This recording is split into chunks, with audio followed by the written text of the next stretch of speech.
हे केशव, जैसा कि तुम कह रहे हो, ज्ञान योग कर्म योग से श्रेष्ठ है, तो फिर तुम मुझे कर्म करने और युद्ध करने का उपदेश क्यों दे रहे हो?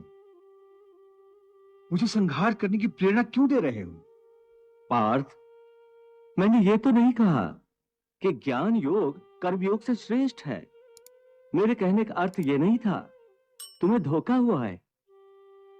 हे पार्थ, जैसे साधारण दृष्टि से देखने पर एक नगर में दो आने वाले रास्ते हों, एक पूरब से आ रहा हो, दूसरा दक्षिण से आ रहा हो,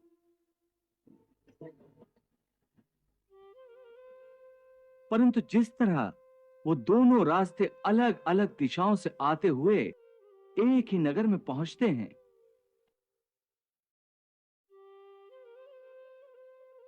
उसी तरह ज्ञान योग और कर्म योग दो अलग अलग साधन हैं, परंतु उनका लक्ष्य एक ही है।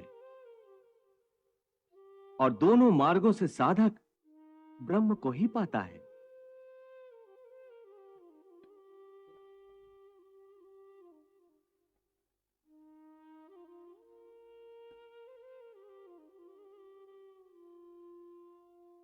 इसलिए दोनों योग उत्तम है, परंतु ज्ञान पर आधारित सांख्य योग की साधना कठिन है।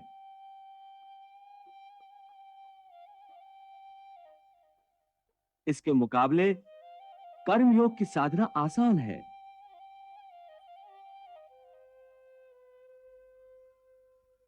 हे अर्जुन, मैंने पूर्व काल में भी इस लोक में रहने वालों के लिए दो प्रकार की निष्ठा कही थी, ज्ञानियों के लिए अथवा सन्यासियों के लिए ज्ञान योग की, और योगियों अर्थात कर्मयोगियों के लिए कर्म योग की। ये दोनों रास्ते प्राणी को भगवान तक ले जाते हैं।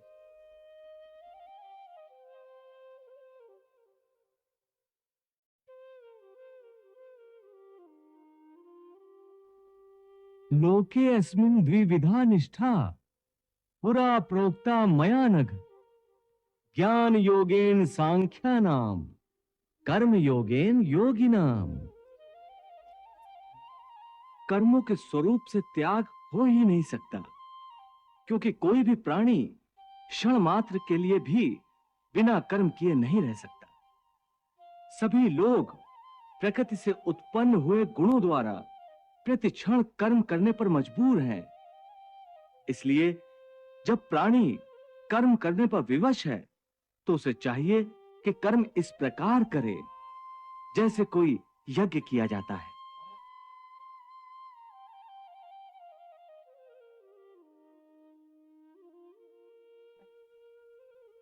यज्ञ? हाँ पार्थ, यज्ञ लोक कल्याण के लिए भी किया जाता है और भगवान की आराधना के लिए भी। इसलिए जब कर्म करना ही है, तो अपने सारे कर्म या तो लोक कल्याण के लिए कर या मेरे निमित्त कर। इससे तेरे कर्म एक यज्ञ के समान पवित्र, कल्याणजनक और दिव्य हो जाएंगे। इसलिए कर्म को यज्ञ समझकर करता जा, तो कर्म बंधन से मुक्त रहेगा। क्योंकि हे पार्थ, यज्ञार्थ जो कर्म किया जाता है, उसको छोड़कर बाकी सब प्रकार के कर्मों का बंधन मनुष्य को बांध लेता है। यज्ञार्थात कर्मणो नेत्र लोकोयम कर्म बंधनः तदर्थम कर्म कौन्ते मुक्त संगा समाच। मनुष्य के लिए प्रभु ने कितनी महत्वपूर्ण बात कही है देवी। यज्ञार्थ कर्म कर। देवी, प्रभु स्वयं यज्ञ पुरुष हैं। इसका अर्थ यही है कि मनुष्य जब परमात्मा को अपना तन, मन, धन, जीवन, सर्वस्व समर्पित कर देता है और प्रत्येक प्राणी मात्र में वो परमात्मा के दर्शन करके लोक कल्याणकारी कर्म करता है, तब वो यज्ञ करता है। हे अर्जुन, शास्त्रों में कई प्रकार के यज्ञों का वर्णन है, जिनके द्वारा प्राणी देवताओं की आराधना करके उनको प्रसन्न करते हैं। हे अर्जुन, समस्त देवता मेरा ही स्वरूप है, इसलिए इन यज्ञों के द्वारा प्राणी मेरी ही आराधना करते हैं। हे मधुसूदन, तुम्हारे कहने का अर्थ है कि यज्ञ कई प्रकार के होते हैं? कृपा करके मुझे उन सब का विवरण बताओ। पार्थ, पहले यह समझ लो कि यज्ञ क्या है। अपनी किसी श्रेष्ठ वस्तु को, अपने धन दौलत को, अपनी किसी विशिष्ट भावना को, बल्कि अपनी किसी तीव्र कामना को भी मुझ परमात्मा के चरणों में समर्पण कर देना, इसी को यज्ञ कहते हैं। अपनी प्रिय वस्तु की कुर्बानी, यही यज्ञ की मूल भावना है।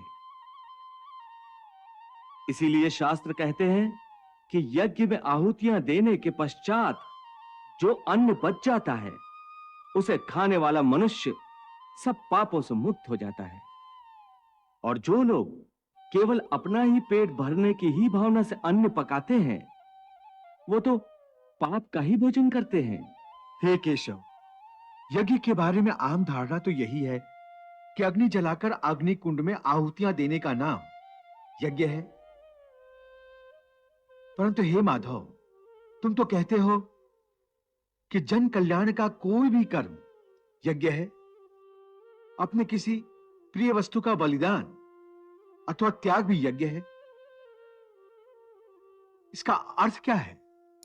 हे अर्जुन, ये ठीक है कि प्राणी अपनी अपनी निष्ठा के द्वारा ही अलग अलग प्रकार से अलग अलग देवताओं की पूजा करने के लिए हवन आदि करते हैं, उसे भी यज्ञ कहते हैं।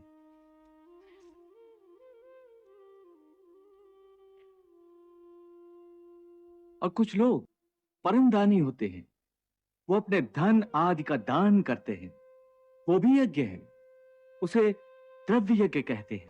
कई योगी निस्वार्थ भाव से विद्या दान करते हैं, उसे ज्ञान यज्ञ कहा जाता है। जन कल्याण के लिए यह बताओ कि सबसे श्रेष्ठ यज्ञ कौन सा है? हे पार्थ, द्रव्य यज्ञ की अपेक्षा ज्ञान यज्ञ अत्यंत श्रेष्ठ है, क्योंकि मानव का सर्वोच्च कल्याण केवल ज्ञान की शक्ति से ही हो सकता है। ज्ञान ही मानव को अच्छे बुरे, पाप पुण्य, धर्म अधर्म की पहचान कराता है। यहां तक कि ज्ञान के द्वारा ही प्राणी को भगवान के स्वरूप का सही ज्ञान होता है। हे पार्थ, ज्ञान ही वो अग्नि है जिसमें मानव के सारे दोष, दंभ, अहंकार आदि अवगुण भस्म हो जाते हैं। यहां तक कि भक्ति का मूल भी ज्ञान ही है। क्या कहा? भक्ति का उद्गम भी ज्ञान से ही होता है?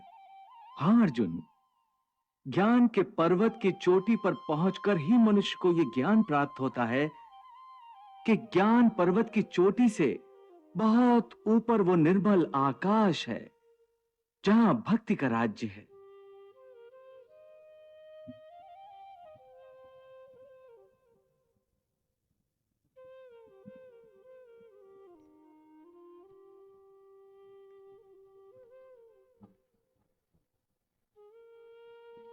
और जब प्राणी उस भक्ति के आकाश में पहुंचता है, वहीं प्रभु उसका हाथ पकड़कर उसे अपने श्री चरणों में ले जाते हैं। हे अर्जुन, ये समझ लो कि ज्ञान की अंतिम सीढ़ी पर चढ़कर ही प्राणी को श्रद्धा के पंख प्राप्त होते हैं, और उन श्रद्धा के पंखों की सहायता से ही प्राणी भक्ति के आकाश में उड़ने लगता है। इसीलिए मैंने ज्ञान यज्ञ को ही सर्वश्रेष्ठ कहा है। हे पार्थ, ज्ञान के द्वारा ही तू इस सारी सृष्टि को पहले अपने ही अंदर देखेगा।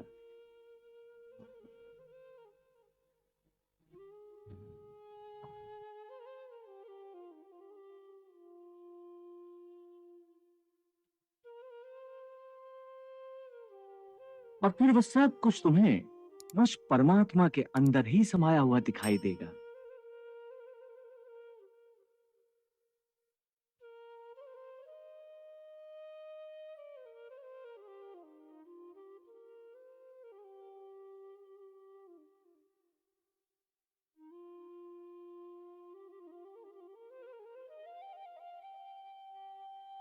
जब तू इस ज्ञान को प्राप्त कर लेगा, फिर चाहे तू संसार का सबसे बड़ा दुराचारी भी हो, तो भी तू इस ज्ञान रूपी नैया में बैठकर संसार के पाप समुद्र को आसानी से पार करके परमात्मा की शरण में पहुंच जाएगा।